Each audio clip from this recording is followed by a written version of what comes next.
Sekarang geser sedikit ke Desa Balerejo, Kabupaten Temanggung. Aku mau bikin salah satu olahan yang bisa dijadikan cemilan. Lagi bikin bolu kukus ditambahin sama bunga talang. Nah, bunga talang ini sebagai pewarna biru alami pada makanan. Jadi ini tambah apik nggih, Bu? Nggih kan? Bunga telang adalah salah satu bunga yang dapat menghasilkan warna biru dan bisa digunakan sebagai pewarna makanan alami. Biasanya lebih sering digunakan sebagai wedang yo. Bunga telang yang sudah dikeringkan akan langsung mengeluarkan warna biru saat disiram dengan air panas seperti ini. Bahan utama membuat bolu kukus sebenarnya sangat sederhana. Hanya butuh tepung terigu, gula, telur, kelapa, vanili, dan pengembang. Pertama, kocok dulu telurnya sampai halus. Kemudian, masukkan gula pasir dan aduk sampai gulanya mencair. Setelah itu, campurkan juga tepung terigunya. Aduk sampai semua adonan merata. Nah, biasanya kalau membuat adonan seperti ini, kita akan langsung mencampurkan semua bahan. Padahal, hal itu yang akan membuat adonannya langsung menggumpal. Makanya, semua bahan harus dimasukkan satu persatu sampai halus, baru ditambahkan dengan bahan berikutnya.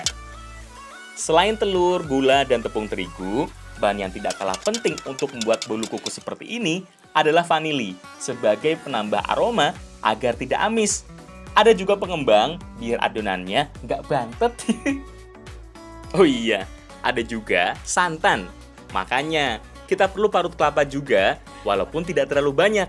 Karena membuat adonan makanan yang satu ini tidak menggunakan air sama sekali. Bahan pelarutnya dengan santan ini.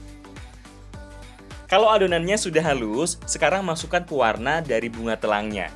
Tuh, warna birunya langsung keluar toh. Langsung cetak ke dalam wadah ya. Nah, jadi adonannya ada dua lapis. Yang pertama adalah yang original.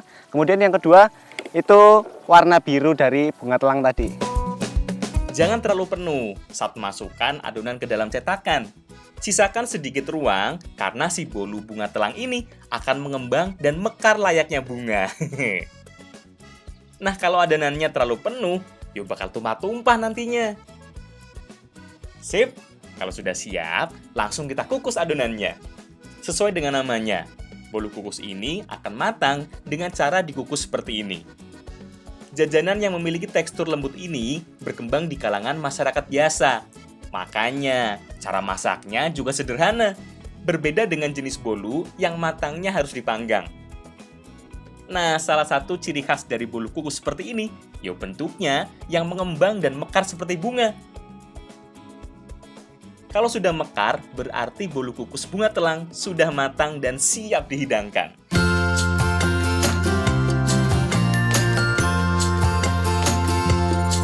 Kue basah yang satu ini merupakan salah satu kue tradisional Indonesia yang sudah sangat merakyat dan disukai oleh semua kalangan. Dari semua usia juga, apalagi anak-anak. Jelas, suka dengan makanan yang manis lembut seperti ini. Apalagi kalau warnanya sudah cantik begini. Jadi si bunga talang ini nggak ada rasanya dan warnanya yang bagus.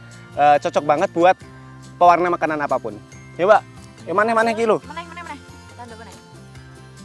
Selain bisa mempercantik makanan, si biru ini juga memiliki banyak manfaat. Karena bisa berfungsi sebagai antioksidan, antibakteri, antiinflamasi, antiparasit, antidiabetes, anti kanker, dan segudang manfaat lainnya. Keren toh? Karena alam memberikan banyak manfaat.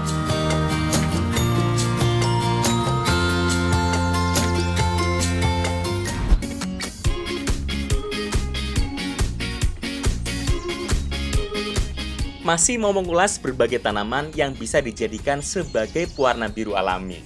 Kalau tadi sudah membahas pewarna biru yang digunakan sebagai pewarna makanan, sekarang aku mau panen tanaman penghasil warna biru yang digunakan sebagai pewarna pakaian. Lagi motong daun mangsi. Jadi tumbuhan mangsi ini emang butuh tempat yang teduh untuk tumbuh. Makanya ditanam di bawah pohon kopi kayak gini. Kalau masyarakat sini menyebutnya sebagai daun mangsi. Karena semua yang berwarna seperti ini biasanya disebut sebagai mangsi. Sebenarnya nama latinnya adalah Strobilanthes cusia, yang merupakan tanaman semak herbal yang bisa tumbuh sekitar 1,5 meter. Habitat tumbuhan yang satu ini adalah berada di antara pepohonan yang memiliki kelembaban optimum. Makanya, cocok ditanam di sela kebun kopi seperti ini. Kalau terlalu sering kena matahari, biasanya daunnya akan berukuran kecil, warnanya juga jadi kekuningan. Kandungan warna birunya jadi jauh lebih berkurang. Daun penghasil warna indigo ini belum banyak dikenal di negara kita. Tapi kalau di Tiongkok dan India, pernah dikembangkan dalam skala besar untuk digunakan sebagai pewarna alami tekstil. Nah, memotong pohon mangsi ini nggak boleh sembarangan. Harus sekitar 50 cm dari atas supaya pohon mangsi yang di bawah ini bisa tumbuh subur lagi. Nah, si tanaman mangsi ini bisa dipanen sekitar 2 hingga 3 kali dalam 1 tahun. Artinya kalau dipotong sesuai dengan aturan, dalam 3 bulan ke depan sudah bisa dipanen lagi. Sip, kayaknya sudah cukup yo. Kita bawa yuk ke tempat pengolahannya.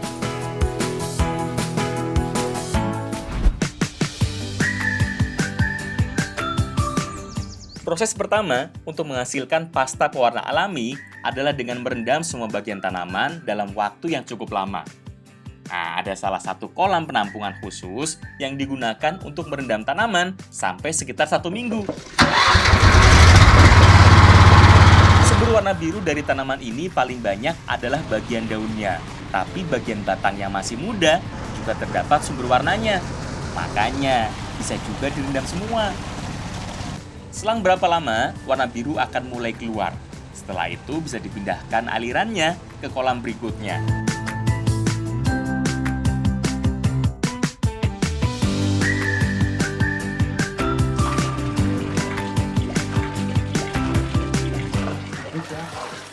Ini, Pak. Mana habis?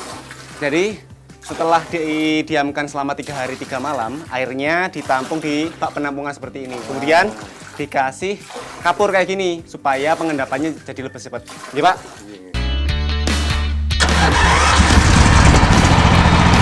Kapur digunakan sebagai pengikat zat warnanya. Dengan begitu, zat warna akan terkumpul bersama endapan kapurnya. Nah, tanpa kapur, zat warna akan tetap tercampur dengan air dan susah untuk dimanfaatkan. Setelah dicampur dengan kapur dan diendapkan dalam waktu cukup lama, berikutnya akan dialirkan ke kolam pengendapan. Nah, di tahapan inilah zat warna akan mengendap dan berubah jadi pasta seperti ini. Nah, kalau sudah padat begini, jadi lebih mudah yo untuk dikemas dan diaplikasikan ke dalam berbagai media, termasuk pakaian. Oh iya, tenang yo kalau menggunakan bahan pewarna alami seperti ini. Bahkan di tempat pengolahan, tidak mengeluarkan limbah yang berbahaya. Yo kan bahannya saja dari tanaman. Makanya, limbahnya juga aman. Bisa digunakan menjadi pupuk kompos malah.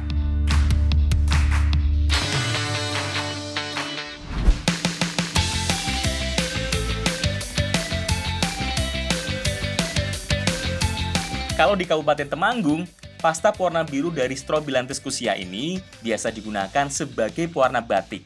Sebelumnya, aku mau coba belajar batik dulu ah. Nah, kalau Mbak Ayu sih katanya mau belajar nyanting, membuat batik tulis manual yang cukup susah. Kalau aku pilih yang gampang wae, ngecap. Kalau di sini motif batiknya lebih kontemporer yo. Nah, kalau kata ibu-ibu sih motifnya sekar alias sekar PDW. Makanya Mbak Ayu bisa bebas membuat motif apa saja, sekreatif-kreatifnya. Katanya tidak ada yang salah dalam membuat motif batik di sini. Semuanya bisa memiliki nilai seni. Sedangkan untuk batik capnya menggunakan motif pring seperti ini.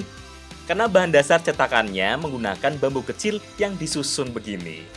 Tinggal susun model capnya, mau bentuk pagar atau susunan yang lainnya.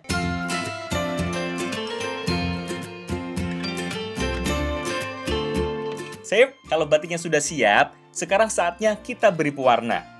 Oh iya, sebelumnya basahkan dulu kain batiknya agar pori-porinya terbuka, jadi bisa lebih menempel zat warnanya.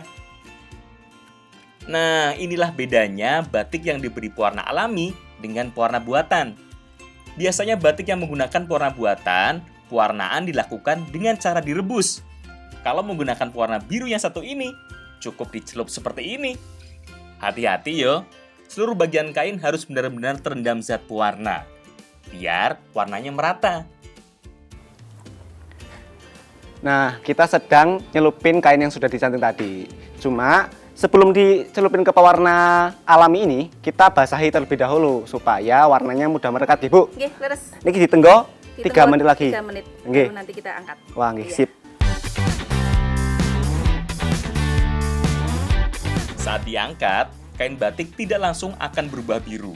Tapi beberapa detik setelah terkena udara, warna biru perlahan akan keluar. Tinggal dikeringkan deh. Warnaan bisa diulang hingga 3 kali, tergantung seberapa tua warna biru yang diinginkan. Nih, salah satu contoh jadinya. Keren-keren toh, kita pakai yuk Bayu. Nah, udah siap iki buat ikutan Citayam Fashion Week.